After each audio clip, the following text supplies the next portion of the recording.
Assalamualaikum warahmatullahi wabarakatuh. Hai semuanya, perkenalkan nama saya Alfiana Firdausi dari D3A jurusan Fisioterapi tingkat 1 di Poltekkes Kemenkes Surakarta. Di sini saya akan menjelaskan mengenai nama otot dan fungsi pada elbow atau siku. Mari simak video penjelasan berikut ini. Nama otot dan fungsi pada elbow atau siku. Sendi siku atau artikulasio antara troklea humerus dan processus coronoideus ulna adalah sendi monoaksial yang mampu melakukan gerakan fleksi dan ekstensi pada bidang sagital. Ada 5 otot utama yang menghasilkan gerakan fleksi maupun ekstensi pada sendi siku. Adapun otot-otot yang berperan adalah brachialis, brachioradialis, biceps brachii, triceps brachii, dan anconeus. Selain itu, ada juga 4 otot yang bertanggung jawab atas gerakan supinasi dan pronasi lengan bawah, yaitu biceps brachii, otot supinatoris, otot pronator quadratus, dan pronator teres.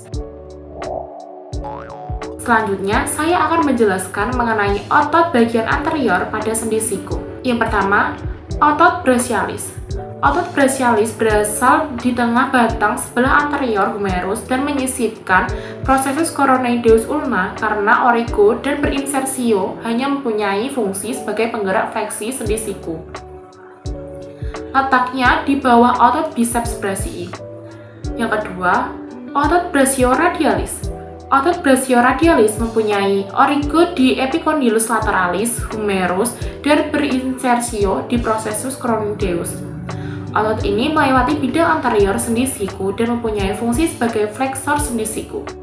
Yang ketiga, biceps brachii. Otot biceps brachii umumnya dianggap sebagai fleksor siku, tetapi tendon caput longum dan tendon caput brevis dari biceps brachii juga melewati sendi bahu dan berkontribusi terhadap gerak bahu. Gerakan yang dihasilkan dari kontraksi otot ini adalah fleksi pada sendi siku dan supinasi pada lengan bawah. Berikut ini adalah gambar dari cara menentukan otot-otot. Yang pertama, menentukan otot brachialis. Yang kedua, menentukan otot brachioradialis. Yang ketiga, penampilan otot biceps brachii.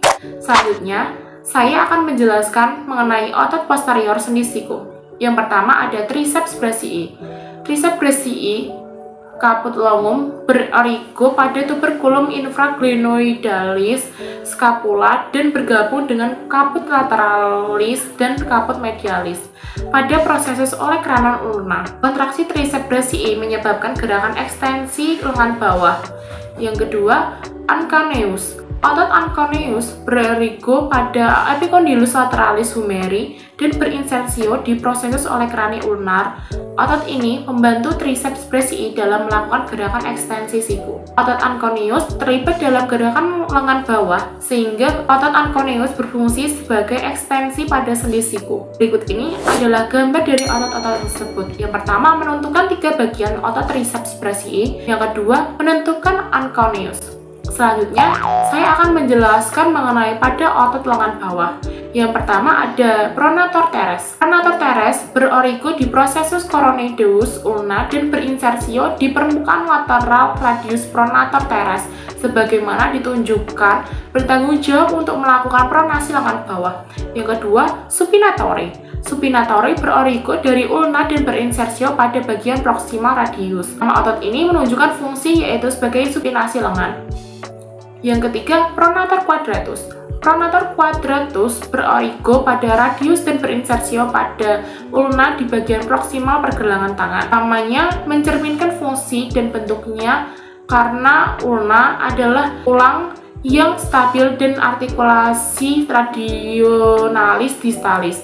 Ketika otot pronator quadratus berkontraksi, radius ditarik menuju ulna dan terjadi pergerakan pronasi lengan bawah. Bisa kalian perhatikan, berikut adalah gambar otot dari lengan bawah.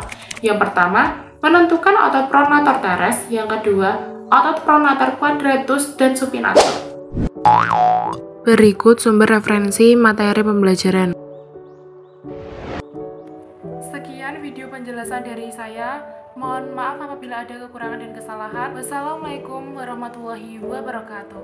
Bye!